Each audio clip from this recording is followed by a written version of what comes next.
Well, hello everyone. I thought today we would do an exercise. Do you like to exercise?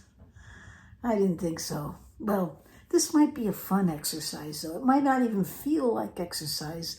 Once you start getting into it, I think it'll be more like exploring. And it's fun to explore. We're going to explore today the E chord, the E7th for the most part, although we're going to change it up a little bit. And we're going to look at it from the standpoint of playing blues, okay? Because when you're playing blues chords, and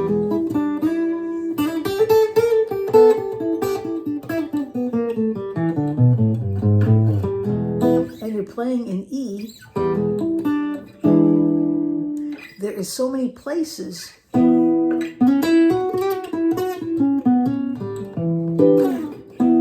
where you can play the E chords and bring in all kinds of fun stuff. And so that's what I want to show you, is all the different places that I found. When I pick up an E and play around it, I can add it when I'm playing any kind of blues. And for the most part, when I'm playing spontaneously with somebody else and having some fun, it's just neat to find different things that you can throw in there and make it fun. Now, usually when we play in the key of E, the blues chords, we commonly see what we call as a 1-4-5.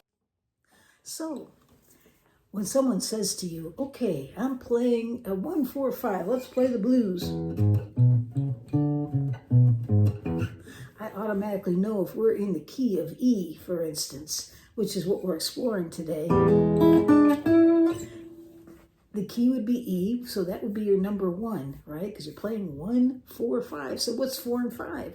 That's easy to figure out. If you got 5 fingers, start with your key here, okay? And this would be number 1. And if you move on to 2, that would be F, right? Because that was E, F, G. That means number 4 would be A. 1, 2, 3, 4. E, F, G, A, right? So far we know we've got an E, an A, and the 5 would be B, E, A, and B. So we're playing an E, A, and B. So when you play these blues,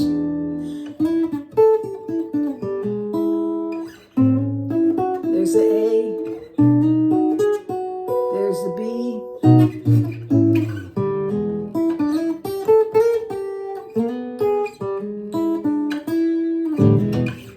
but I wasn't going to concentrate on all 3 of those chords today. I only wanted to talk about one of them, and that's the E chord. We're just going to do a little exercise, and that exercise will help you when you're playing these bluesy sounds, because you know where you can pick up some other places on your fingerboard. And when you do that, hey, it's really, really cool. So let's just look at the E chord today. That's all we're going to do. We're just going to focus on E. And of course, I'm playing an E7. It just sounds good. It's such a bluesy sound. And I like to 7th it with my pinky finger here. Although, you know, this is an E7th, that's an E7th. They're both E7ths. I like this here. Right? Because that note right there, that's a D note, right? It's on the 2nd string, 3rd fret.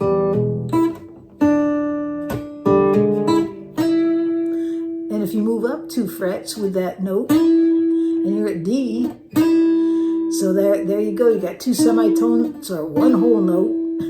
It's an E. We know that's an E because when you tune your guitar, you probably learn to tune your guitar. You go to the 5th fret, and these 2 notes here, they should match, right? Did you learn that? Here it should match. Of course, the B is always weird. You got to go back a half step, or 1 semitone, or 1 fret, and then, okay, so we know that's an E. Got to fix that a little bit. Okay, so here we have it.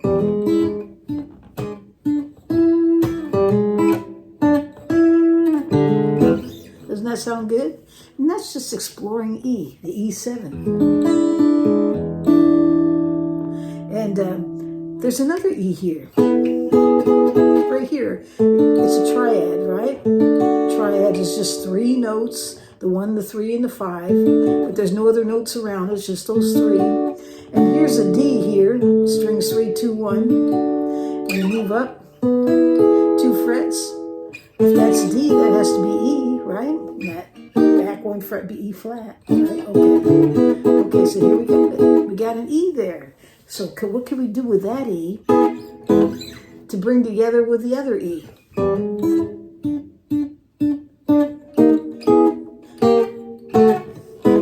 Well, it just so happens this little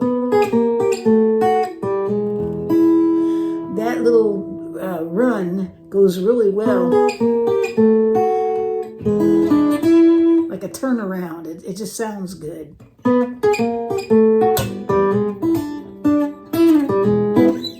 Right? And it just happens to be part of this triad. It's the string 3 and 1.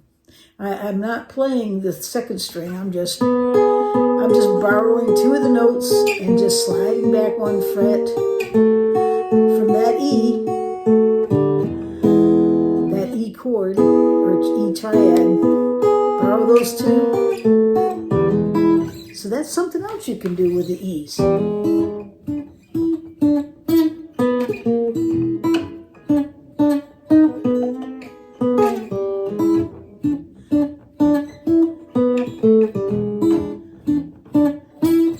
I don't know, I'm just throwing something out there. So that's one that you can do. Okay, so another one. How about this E here? It's actually an E 7th, right? That's a D 7th if you move back 2 frets. D 7th. Right? We know this is D 7th. Or excuse me, this is D 7th. I'm messing up now. But this is D 7th here. And if you move up 2 frets, or 1 whole note, that's E 7th. All right, so here we go. There's another E.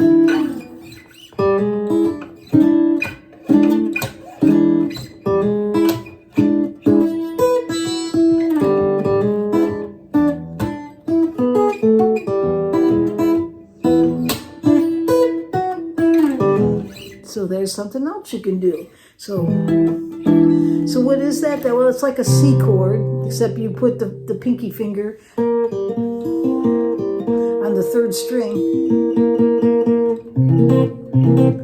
And I play strings 2, 4, 3, and strings 5, 4, 3, and 2.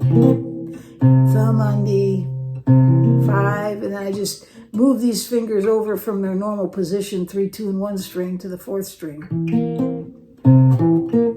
See that? Okay, so we got that. But that means if we move that up to the 5th fret,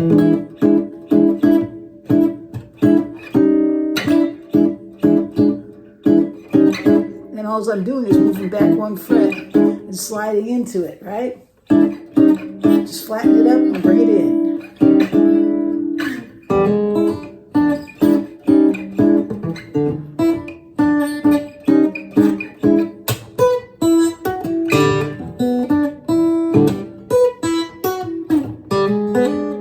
So what did I do there? Well, I picked up that pinky finger and moved it over to the 7th fret, 1st string. So we play it. We're playing a B right there, right? Because remember, B is part of that 1, 4, 4, 5. Open, and then go to the 2nd string. Play the 7th fret and then open.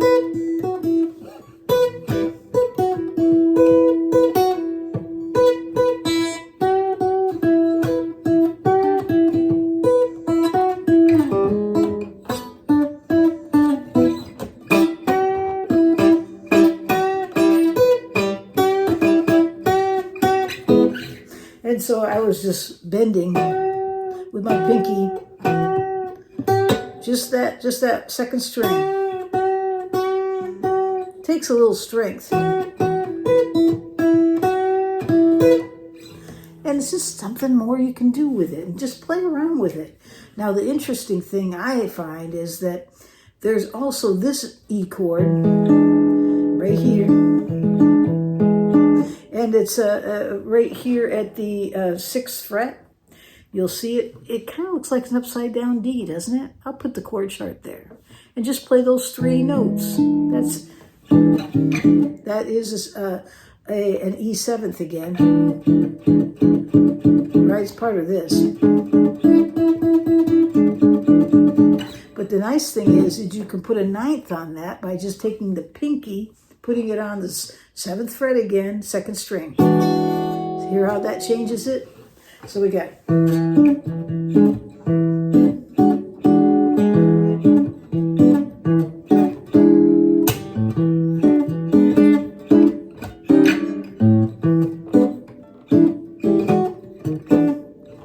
I don't know, but you can play around with it, see what you can add in there.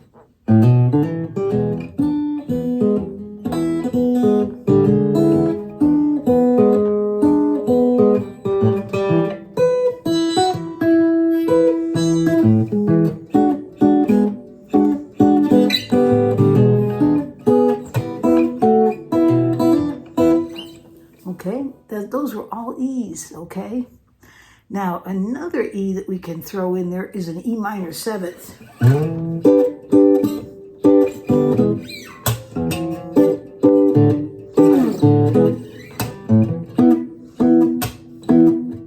And of course, there's another E. It's called an E5, right? It's right here at 7th fret, 5th string for your first finger.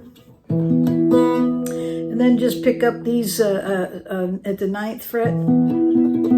Strings 4 and 3. Line your fingers up there.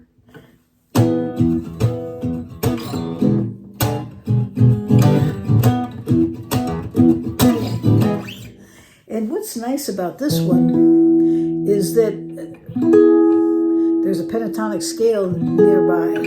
Here. There's the major one. Or what you can do is come down here to the 9th fret, pick it up, and it becomes a minor. The E minor pentatonic scale. Or you can start with the E. And you'll notice they share all these notes. Of course, then there's another pentatonic scale, and I don't want to go into them, but there's another one up here that's a minor that's really neat to bring in. But just for now, just throwing out just so you know it's there. So when you're playing here, your E5 power chord, kind of keep in mind that these 2 fingers are a great reference to move down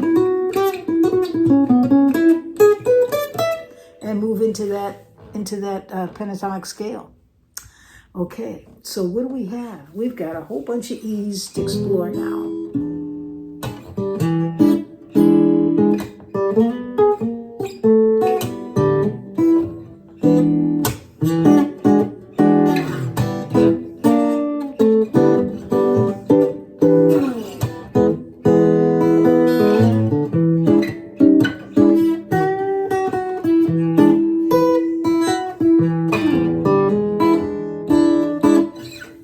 So, spend some time with that. It's really a lot of fun. And I just think it's something that sometimes just taking, I just think that sometimes just taking one chord and just looking all over the fingerboard. Go to a chord app and just look up that chord, E7th, for instance, and then look at all the different ways it can be played. And then start working around them. And then when you open them up and start working like this one here, think about, well, this is an E7th, so what can I do with this pinky? Move it around. Because it'll go all over the place.